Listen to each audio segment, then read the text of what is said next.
So today we get the moment of truth where we actually find the determinantal representation of our cubic surface.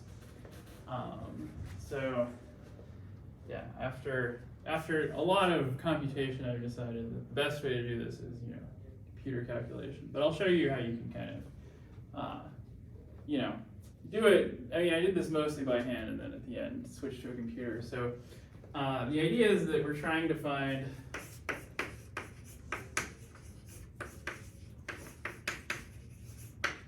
a 3x3 matrix of homogeneous linear forms in x, y, z, and t with the determinant of m is equal to x cubed minus y cubed plus z cubed minus t cubed. So what I told you last time is that oh yeah, and I guess I want these to be rational, so over Q. So last time I showed you it's pretty easy to do this over the field Q adjoint omega, where omega is the third root of unity. It's a little bit tricky to do this over the field of rational numbers, but it is possible. And the reason it's possible is by this work of Beauville.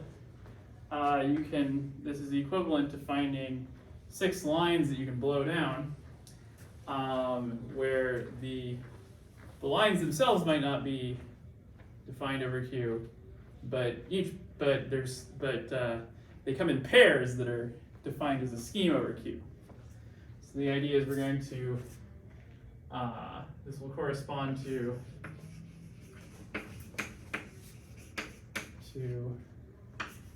blowing down 6 lines, which, it turns out in this case there are actually 3 conjugate pairs, but you could take, if it were possible to do so, which I don't think it actually is, you could take 2 lines defined over Q and then, and then make the other ones conjugate pairs. So the idea is that these 6 lines, which are a Q subscheme of the cubic surface. So this is the cubic surface X, let's say, of X. Okay, so let's see. So so this is one way to approach the problem. But what's actually a little more profitable is this. This in turn corresponds to find a twisted cubic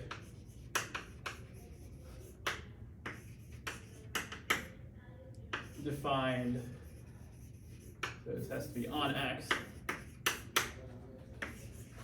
defined over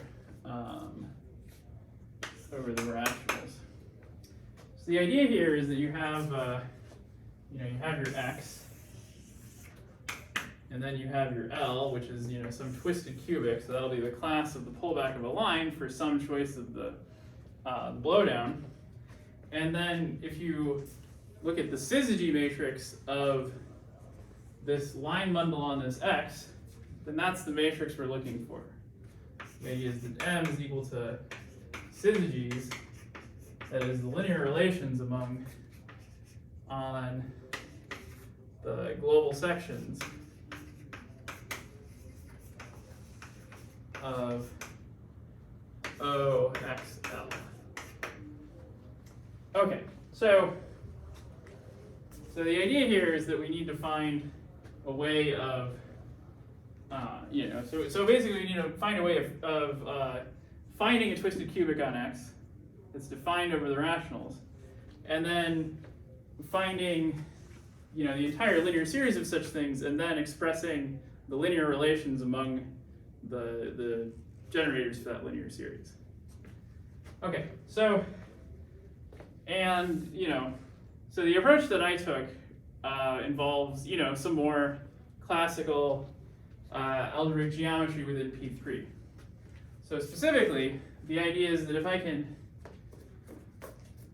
so it's like working on the cubic surface itself, that can be a little bit difficult because, it's a high degree thing and it's complicated. What I'd rather do instead is work on a quadric surface. And so what's the benefit of doing that? Well, the idea is that on a quadric surface, you have a bunch of twisted cubics, and they're given by 1, 2, or 2, 1 divisors. So the idea is that we're going to think about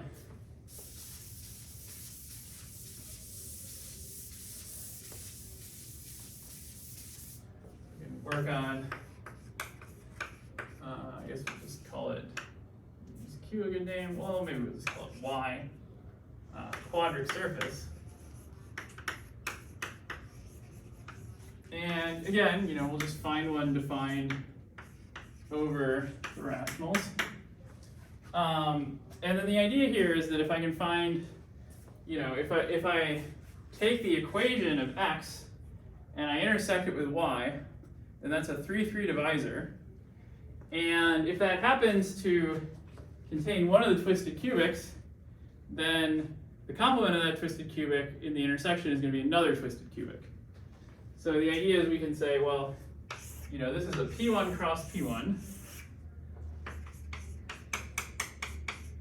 And if we choose it judiciously enough, we can choose it so that x breaks apart into a bunch of lines. So if we do that, then x, intersect y, looks like I have a line, a line, a line. I have a line, a line, a line.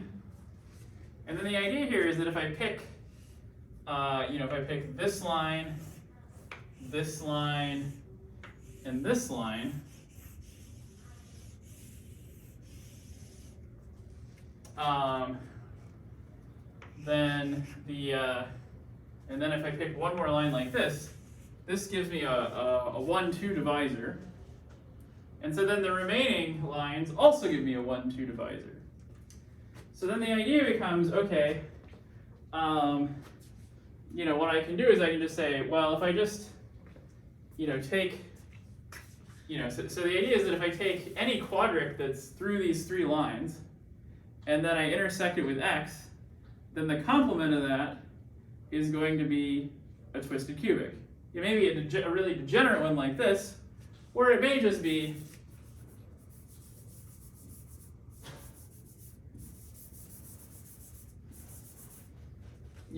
some twisted cubic like that. So, well, I guess if I want its intersection numbers to look right, it should be something like, it's supposed to intersect this one twice and those once, so it'll be like a curve like that. And this will be my L.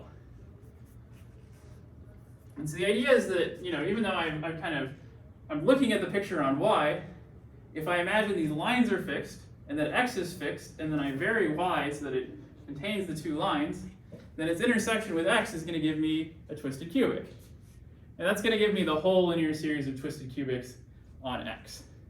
So the idea is to find twisted cubics on X. So to find twisted cubics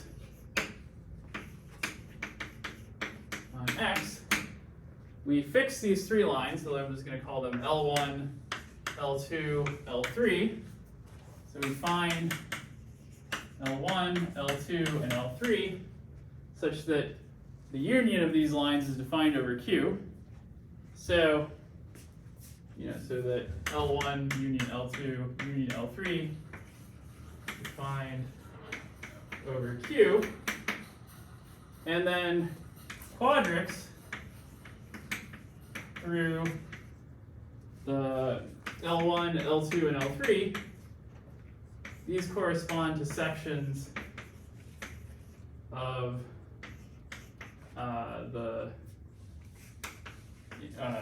where these correspond to twisted cubics in that family.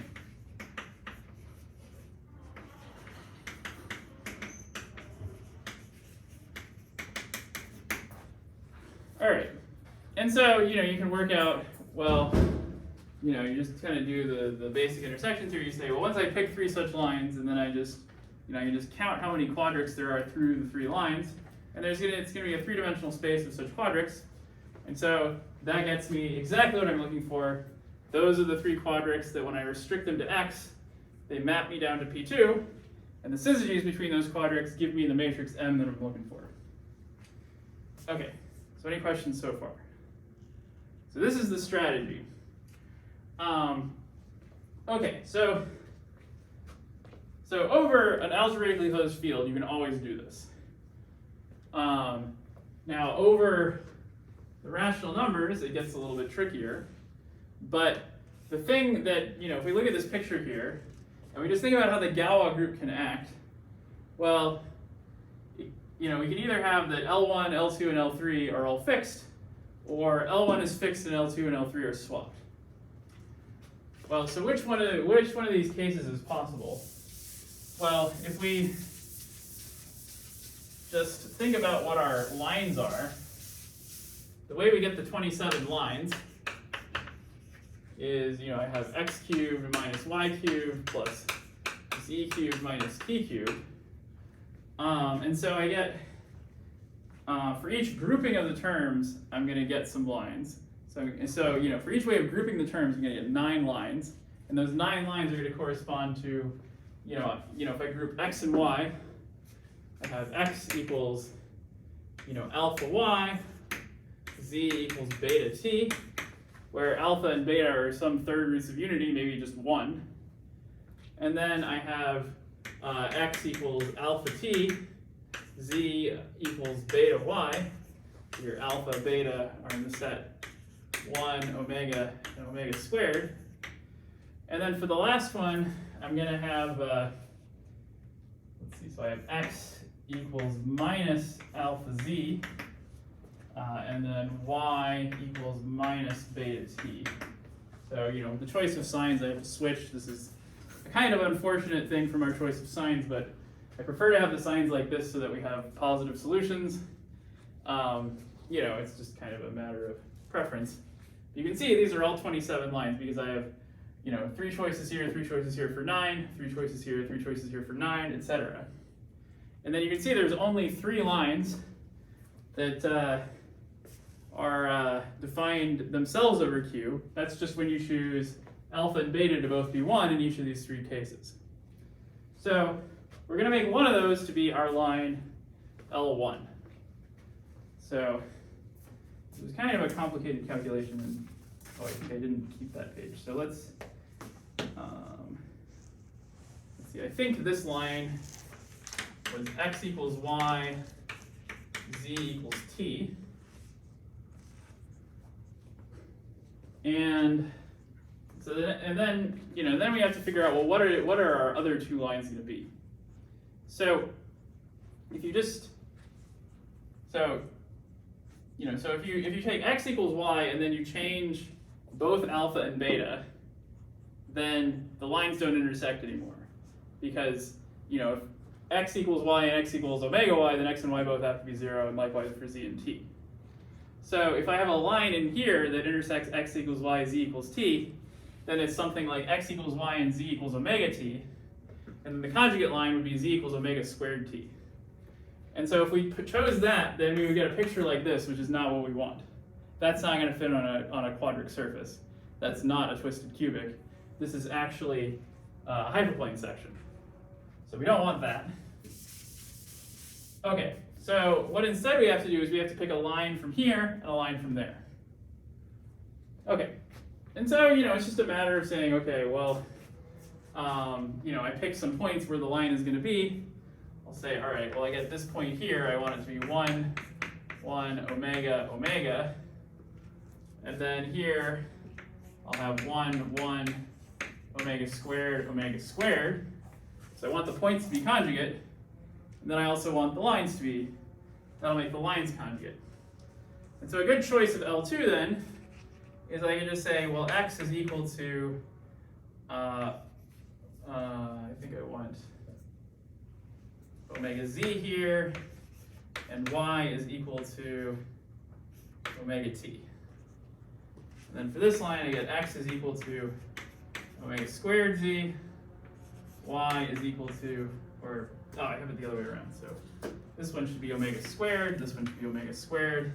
So So I found yesterday when I was preparing this, it's very easy to make mistakes. But the idea is that if z is omega squared, and I multiply it by omega, then I get x.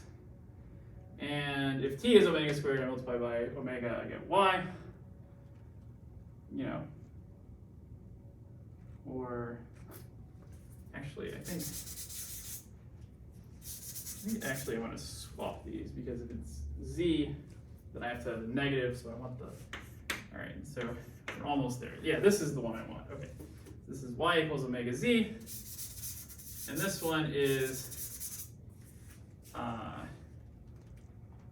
so omega squared t, omega squared z. Yeah, okay, so now, you know, I have to watch out for the pluses and minuses, but now I picked, let's see, yeah, I picked two lines in this family that don't intersect and are conjugate to each other, and that gives me my L2 and my L3. Okay, and so now what I have to do is I have to find family of quadrics through these lines. And the easiest way to do that is just to say, well, I can, you know, if I take a quadric, yeah, so if I just think about what's happening on a single quadric surface, then, you know, I can say, I can take like the plane through this point gives me this line and that line, and the plane through this point gives me this line and that line, and then by combining these planes, I can get quadrics. So if I just take the product of those two planes, then I'm going to get a quadric that vanishes along here, here, and here, and then the extra vanishing is just I vanish to order 2 here. And then, you know, I can pick another quadric that, you know, so I can say I can take this quadric that vanishes here and here, and then one that's through, say, another point here, and then the product of those will be another one of my quadrics. And then the last one is I just take the product of this one, I just take the conjugate quadric to that one. And the benefit of defining them this way is that the syzygies get a little bit easier to handle, at least some of them. So the idea is that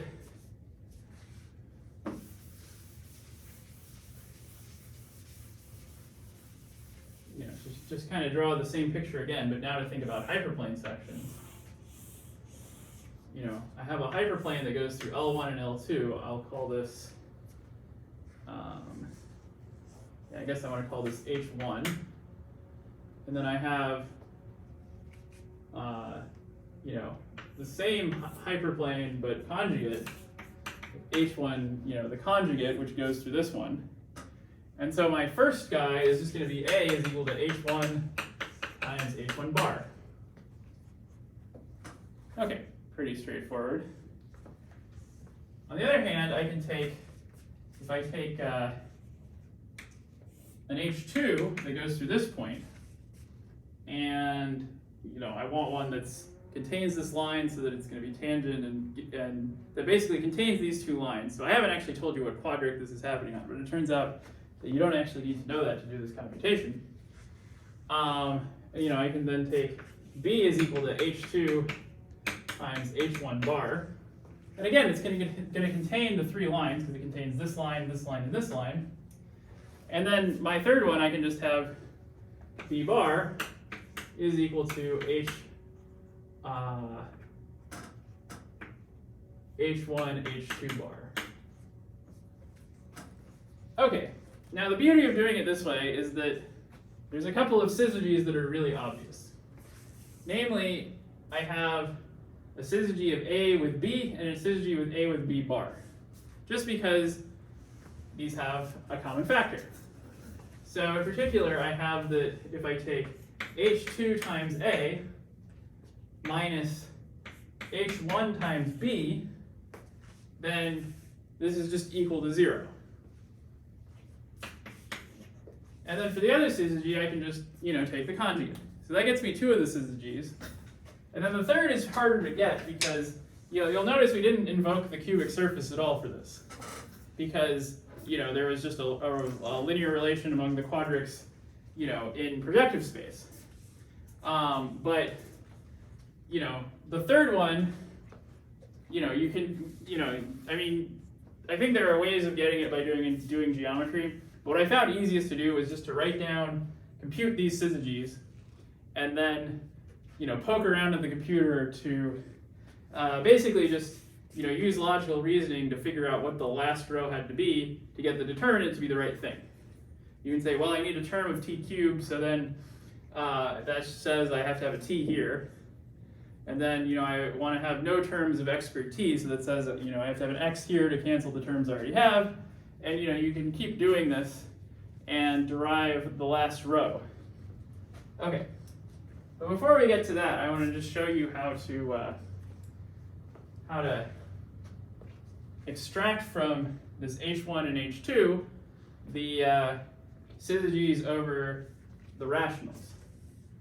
Because what we have here, all this stuff right now, this h2, it's not defined over the rationals, nor is this h1, and nor is b. A itself is defined over the rationals, it's the product of conjugates, but everything else is going to give you a problem.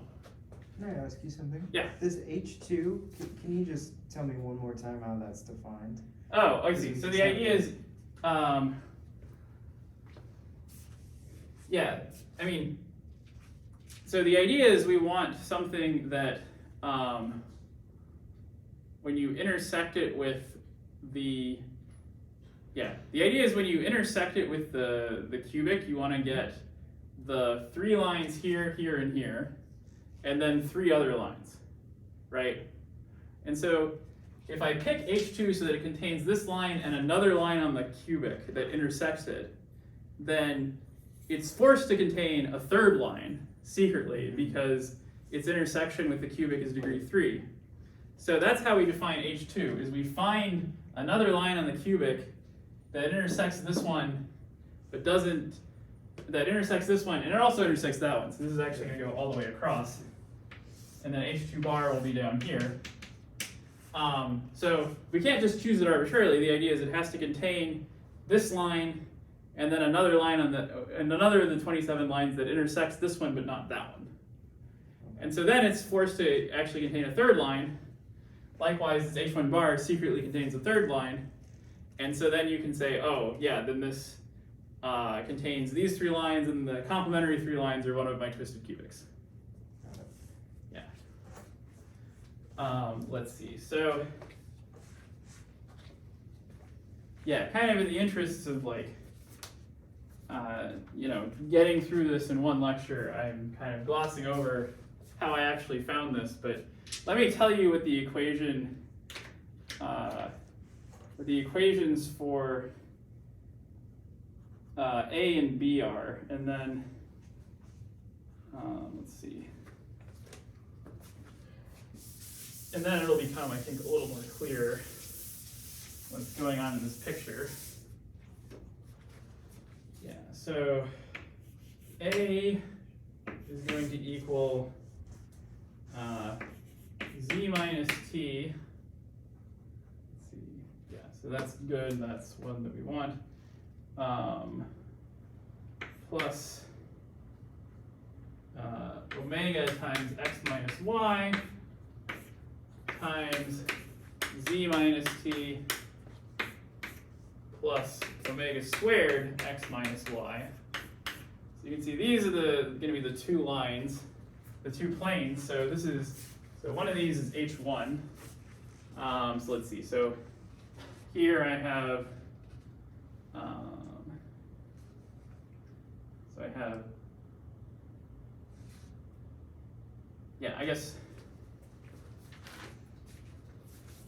I guess it doesn't matter which one is h1, and I want to be careful because I want to just follow the calculation as I have it in my notes. So so this one in the picture is h1 because it's like both of these vanish along this top line, and then the second one, if I take z minus omega squared y, I get 0, and likewise for x minus omega squared t equals 0. So then that one vanishes here and here. And then for B, I can write y minus omega z times z minus t plus omega x minus y. Okay, so this we should recognize is just one of those two lines. It's this one here, it's the one that comes from here. And then this y minus omega z, let's see. Yeah, so if I take,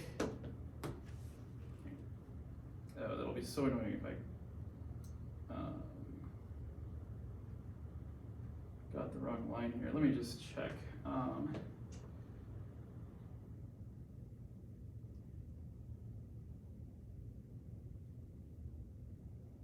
Let's see, so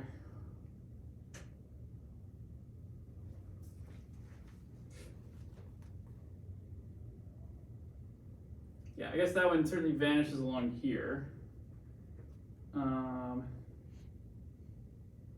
And then, yeah, okay, so, right. So this one vanishes along the first line here. And then the other one, y minus omega z, vanishes along this line here.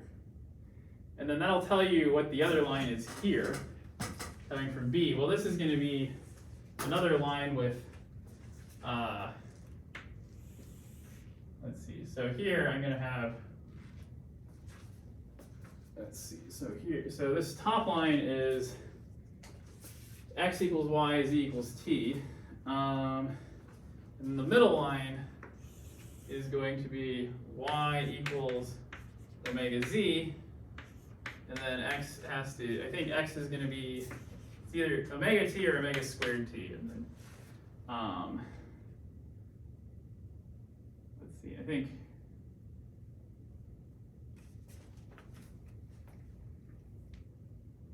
yeah, okay, I guess the point is that both of these choices give you a line on this guy right here. And then, what is the last one? Yeah, so, oh, I see, yeah, you get this, so this is the line that we have to start with, and then you also have this line, and then you also have x equals t. So those are the three lines that are on this surface here. And so that's how we got this, is we wanted to contain two more lines that are on the cubic surface, but it's enough just to find it to contain one of them.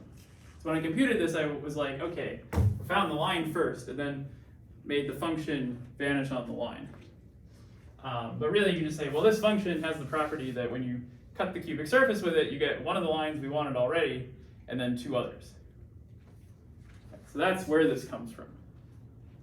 Okay, questions about that? Because now I'm about to do the kind of laborious calculation where I take this syzygy and then, deal with all these omegas.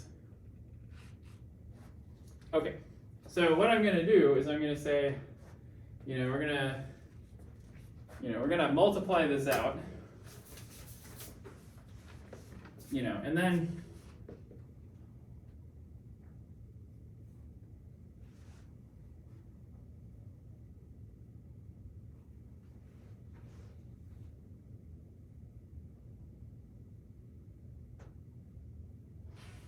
actually, I don't actually need to multiply it out. That's the beauty of this. So the idea is that if I take A times y minus omega z, because that's the missing guy here, then this is equal to B times the missing guy here, which is, z minus t plus omega squared x minus y. And now what I want to do is I want to just rewrite b is equal to b1 plus omega b2 times this thing.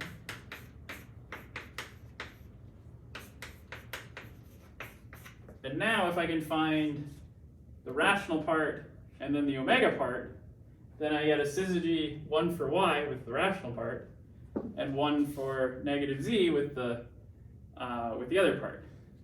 And I suppose, and then, this would really be on the other side, so the signs flip, but, we're not going to worry about that so much. But right now, we're just going to do this computation. So let me go ahead and erase all this stuff.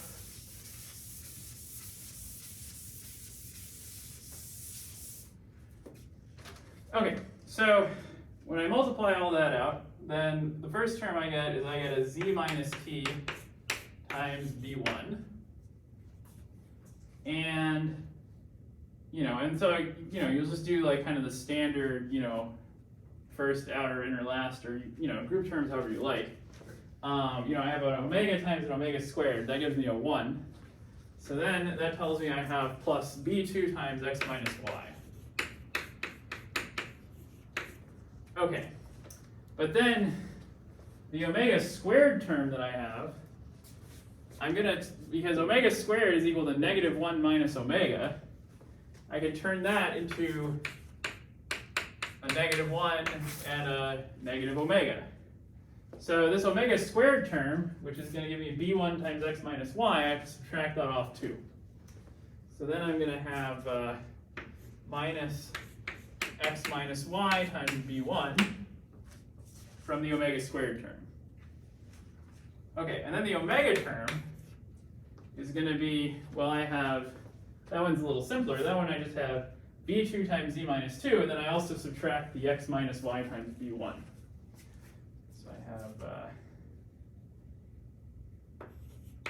z minus t times b2 minus x minus y times b1. Okay, so if I put all this together, so this top line, this is giving me ay, and the second line is giving me az, omega az. So if I put all this together, I get ay plus t minus z plus x minus y times b1 plus y minus x times b2.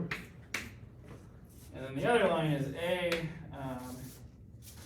times z, I guess I flipped the sign here, plus y minus x times b1 plus z minus t times b2. All right. And so these go in our big syzygy matrix, which is going to be 3 by 3. And, so you just write it out, and so you get y.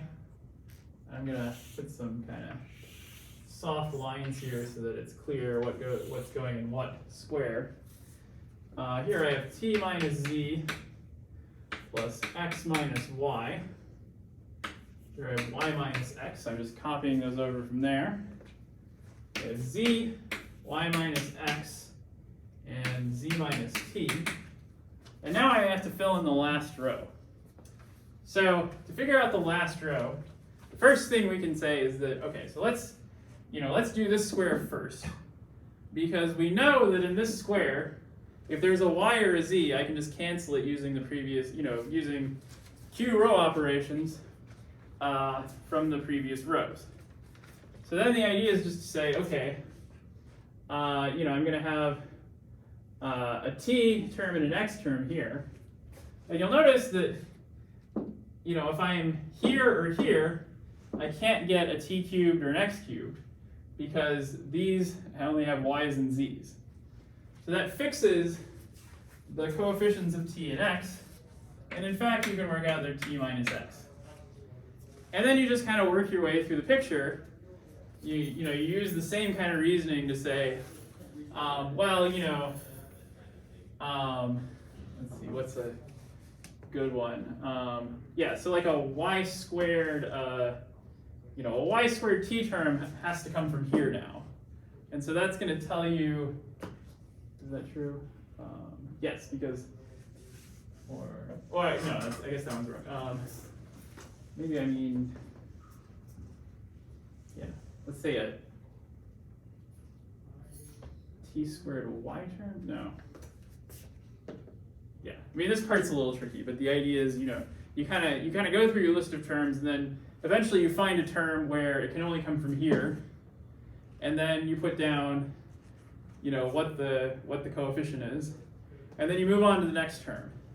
So this is kind of serially doing like a Grosvenor basis kind of calculation. So you could, do this explicitly with like a term order, But what I found easiest was just to compute the determinant with zeros here and here, see what annoying terms popped up, and then try to cancel them.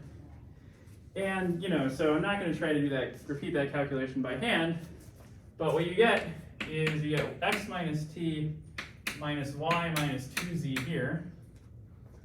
And here you get 2t minus y plus z minus 2x here. And then, if you plug this one into the computer and you take its determinant, you get that the determinant is exactly what you want, x cubed minus y cubed plus z cubed minus w cubed, t cubed. There we go. Using t because w looks too much like an omega. Okay, so any questions? Some of this, of course wasn't really appropriate to do with the board, but hopefully you can see how I got these two, this one, and then the rest, I told you the procedure for filling these in is to, kind of experiment until the coefficients in the determinant are just right. Basically, you take the determinant where these coefficients aren't there, and then you just try and kill various terms that you don't want. And it's kind of remarkable, you get this. Okay, so, all right, now that we have this, what do we do with it? Well, for one thing, we know that if you turn this into so this right now is a 4 by 3 by 3 tensor that we're viewing as a 3 by 3 matrix in linear terms in 4 variables. You can flip it around to be a 4 by 3 matrix or a 3 by 4 matrix. I think we're going to have a 4 by 3 matrix in 3 variables, and then the minors of that matrix are going to give us the original cubics for the embedding. Alternatively, if I just want the point in P2 corresponding to a particular x, y, and z and t, then I take the kernel of this matrix. So let's do an example for finding the point ABC, and then we'll use that for reversing the construction. So let's see. So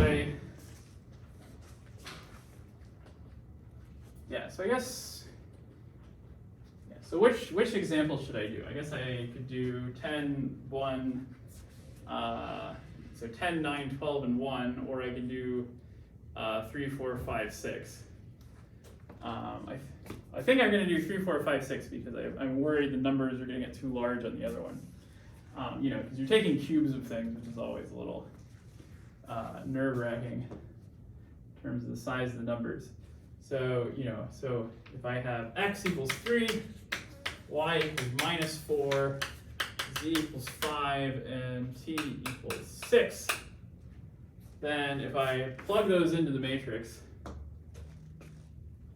this is a lot of numbers, isn't it? So anyway, you get minus 4, 6 minus 5 is 1, plus 3 is 2, minus negative 4 is 6. And I have minus 4 minus 3 is minus 7.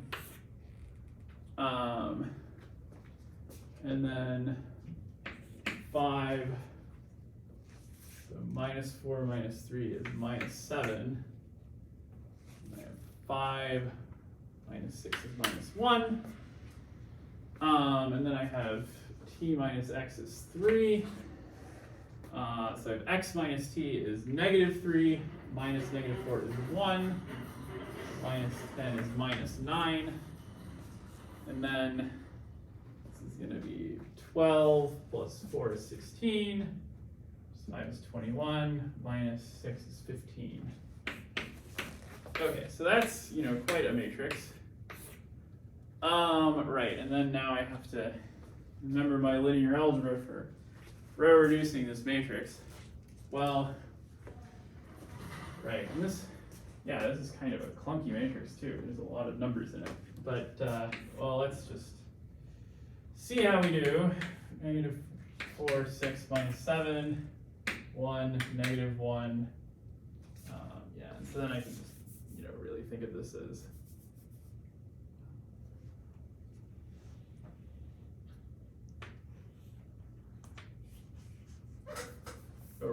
looking for the kernel, I can just make the matrix to be 0, 0, 0, so I can just, you don't need an extra row. -8. Oh yeah, I can just divide this one by 3, that's kind of nice. 1 minus 3, 5. Okay, and so then, yeah, I guess I should have worked this one out ahead of time too. But if I subtract, yeah, so -4, 6, -7, subtract, I get 0, -4, 13, 0, or 1, -1, 8.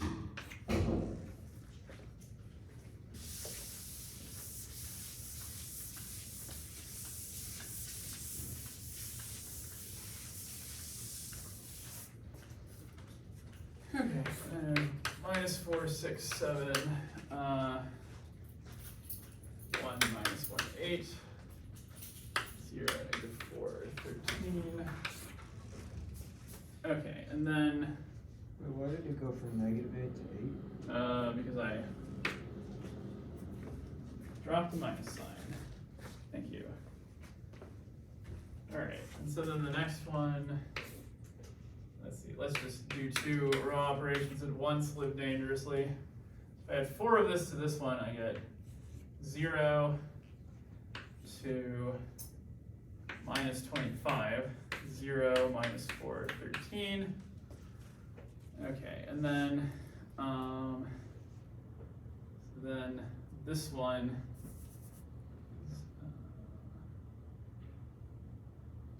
all right, so then if I add 2 of this one to that one, I get 0, and then -37. All right, but a -37 isn't so bad, it's the same as a 1. Right, that's a problem.